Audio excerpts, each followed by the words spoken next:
And one of those at the top of the list was surely TSM's own Tweek. Unfortunately, okay. not longer. Yeah, I was like, wait a second, why? Okay. The people's champ, Tweek. The boy. Going up against Gatsby. Also a people's champ. I was going to say, hold on. I am excited to see this. Gatsby is a player, semi-local, I'd say. Yeah, Westchester. Yeah. Big fan of. I just so many wacky shenanigans I've seen with Gatsby's tag and a couple of funny little characters under it. And I want to see how some of the best to ever do it match up against that interesting dynamic here at the big stage. I was thinking of the wrong Gatsby. Yes, yeah, I was going to say. There's a lot of Gatsbys out there. There's a couple different Gatsbys. This one is the Climbers, and we're starting off with the Sephiroth for said Climbers. Makes a lot of sense. For sure. Diddy Kong. Tweek had that experience with Big D and said, never again. But you still have to watch out for just any opening that these two may be subjected to. But luckily, Shadow Flare and the Sephiroth's long range is going to be able to disrupt just about anything that Gatsby may try to start up with all of these D6s. Wow. Honestly, that Shadow Flare has been huge so far. When Tweek has been able to tag the Climbers with it, Tweek is able to just kind of sit back and wait for that clock to tick out and then get a pretty decent punish. So far, we saw a couple of solid aerials and some good edge guards. But there it is, that back air yet again. Probably we're going to see a lot of that, I'd have to imagine. The big old Sephiroth back air and the up air as well. It's just about like disruption, right? That's why that grab is so good, right? It's why that you're even characters with mediocre grab range are able to start getting, are able to get things moving. And so long, Nana, we'll see you next stock as this Sopo is kind of cooking. Wait, that ledge jump into forward smash was something real nice. If only it was would able to matter a little bit more. Right. Unfortunately, not high enough percent. Not too much damage on Tweek, but we got the Squall Hammer coming in to try and fix that problem. Back to the ledge. Still too big of a swing. Tweek capitalizing very well right now. Oh, there's down tilt threatening the up air or the forward air, and it's going to be the forward air. And yet another one to seal the deal just in case. Tweek looking solid right now. Only 69.5. That's so funny. So Sephiroth's Shadow Flare triggers on hit, right? But Nana isn't a player. So it just, if it hits Nana, it dissipates and there's no Shadow Flare. Nice. So Nana, being more than just a partner, she's also a bodyguard. Through thick and thin, truly. We have a shield break, possibly, but not quite. Very small shield, though. Got a little bit of a desync here. That's going to work out for a slight win. That Nair, though, is so good. And the pressure, that was so smart. Yeah, finish the food, finish off Nana, yes, and now you're back to Sopo. Oh, but good commitment on the part of Gatsby, and shout-outs to the drift from Nana, holding in as the duo, the desynced up and forward smash comes in to close out the first stock from Tweek. Nice, I like that little extension with the twill, trying to put the pressure on at the ledge, but it's going to be that back air, sending Nana to the blast zone. Yeah, so long, Nana. Honestly, the Sopo hasn't been too bad. It's just still very tough. That huge sword from Sephiroth, especially at this big a deficit, is going to be tough.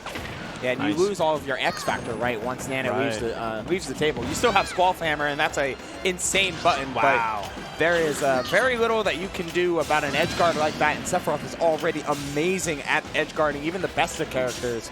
So Sopo has very little. Yeah, unfortunately, not a lot you can do. The Squall Hammer is a really good opening, and the up airs as well. 80% on Sephiroth is not a super safe spot to be in. Oh, okay. Catches with the back air. I like that. The jump call out. Finally, Wing is able to come out, though, as many of these icicles are coming to play, but Sephiroth is just too fast to get to keep on ledge for very long here, AG. Tweek back in center stage, back in empty land vicinity, and now the Climbers are separated as well. Not going to capitalize too much on that separation, but we're going to get the grab punish. I like that. Trying to get the grab to separate him again, but not going to last too long. Now Tweek with the forward air into charging that neutral B. I like it, but not going to be too much action. Yeah, I think they were trying to position it in a way to threaten both Mega Flare and Giga Flare. Right. But committing to the Giga Flare made it an easy roll on. No, Nana, she jumped too early. Gave it all up, unfortunately. And now that is a no-no. Just tough. I didn't even get to set the scene. Sopo was like, all right, I'm thinking about it, and Sephiroth decidedly said, no thank you, none of that. Let's get on to the next one. Really good edge guarding from Tweek, though, I have to say. It really was kind of the story of the game.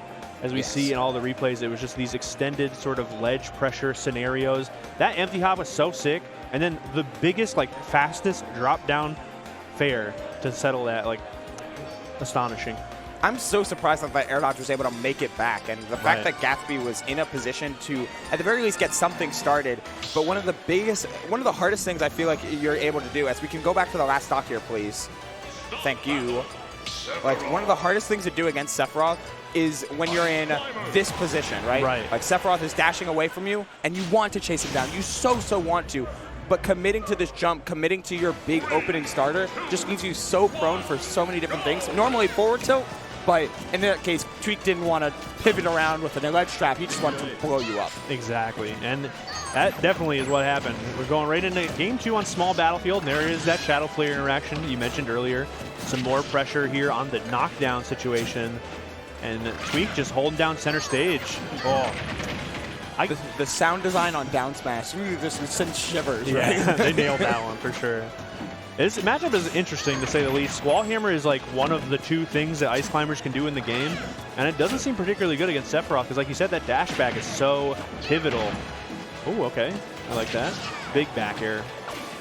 And these absolutely big back airs combining with the active forward airs, trying to mix up with the scintilla, but the active hitbox is only going to trigger, not any sort of counter.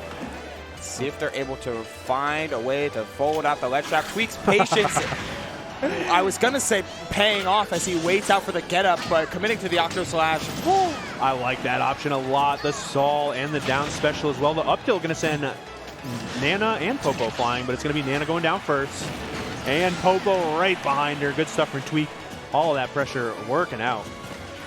There's been a lot of Ice Climbers here that have just been running into tough matchups. Right. Like, I know thanks to it being Tri-State, there's been a couple snakes that they've had to play through, and now we're seeing Gatsby encounter a very practiced Sephiroth that is not letting them find any means of easily taking down stocks. No means of combos. It's just a straight hit game through and through, of which a big destroy like Sephiroth, but pinning him onto the corner, but a great match to get out of that ice. Yeah, it's huge. Really good forward air into the back air, and with the wing too, it's going to be tough for the Ice Climbers to make it back, but Gatsby finds a way somehow. Unfortunately, a little impatience going to cost all that stage control. Back to the ledge. Wow. Yeah, but grabbed the wrong climber, though. Good positioning on the part of Gatsby to make sure that Nana was the one that was grabbed. Yeah, this is Sephiroth with wing. Ooh. Oh, Sephiroth no more. Taken straight out back with that massive hammer to the face. And we'll get to see if any sort of squall or mixture combo can come out. Any sort of desync. But AG, it's been a lot of momentum killing from Tweek. It really has. Unfortunately, yet again, stuck at the ledge. And what a flashy way to take that stock, even though it was already a rough spot. Tweek making a statement going into this last stock on small battlefield. Oh, okay. I like the jab. That's a new one. Yeah, just keeping things pressured. Like when Sephiroth has 2 buttons at that really close range, Nair and jab. Right. And both of them, oh wait, that up tilt was so active. Yeah. Good setup on the part of their Gatsby, and the missed grab as well. Gonna go unpunished. Nana taking another shot of that Shadow Flare, but still like able to get buy-ins in a couple of these situations, yet Tweek looking insurmountable right now. Yeah, unfortunately the combos will just first start off beating up Nana, then Popo, then back and forth. It is so rough right now. Trying to find some footing. Finally, Tweek stuck at the ledge, but that jump in was huge. And all of a sudden, Tweek has the stage now.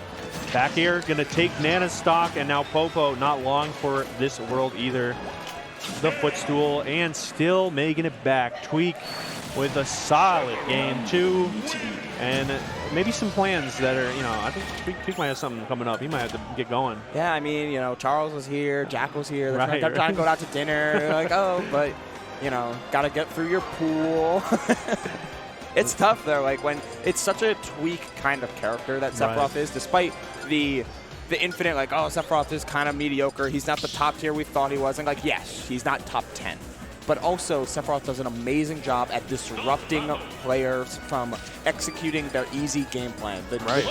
Those like jump-in nairs that you love to see, like those aren't just easily available as the Sephiroth disappears and switches in for the cloud. The antagonist meeting the protagonist. for a trip to Hollow Bastion. Okay, I like the pick. We actually been seeing a lot of Cloud on the Collision stream so far this weekend, and I think we're probably going to see why in this game. Some really solid hits, especially against Ice Climbers. This pressure is so insurmountable, and of course the ledge pressure, especially with the limit here. Oh, okay, just a forward tilt instead, and then a forward smash. It looked like still holding on to the limit, and we're not going to even need it, but might as well again make a statement. Give the crowd a little something to cheer for. Good stuff from Tweek on that first stock. What a showing. I could see the argument of like, I don't want to use the limit initially because I want to make sure I can hold on to a little bit of limit for the next stock. Right. But then Gatsby actually doing a really good job of like, hey, I'm going to make you work to close out this stock, burn out some limit timer, and at the very least give you an opportunity against non-limit Cloud in the next stock. Right, but right. things are kind of falling by the wayside if not for that potential down B, and like potential openings have been there, but no follow through from Gatsby thanks to just good disadvantage play from Tweek. And some good pressure here, still splitting up the climbers. The Squall Hammer is not going to be synced up, which is actually going to work out. Making it back to the ledge, and the up smash may have been a little too much. Going to have to go belay to get the Nana back. Gives Tweek plenty of time to get that limit charge. And now a dangerous spot yet again. The ledge pressure coming in, but good roll from Gatsby. This has got to be a big punish, though. No, putting the shield up in time.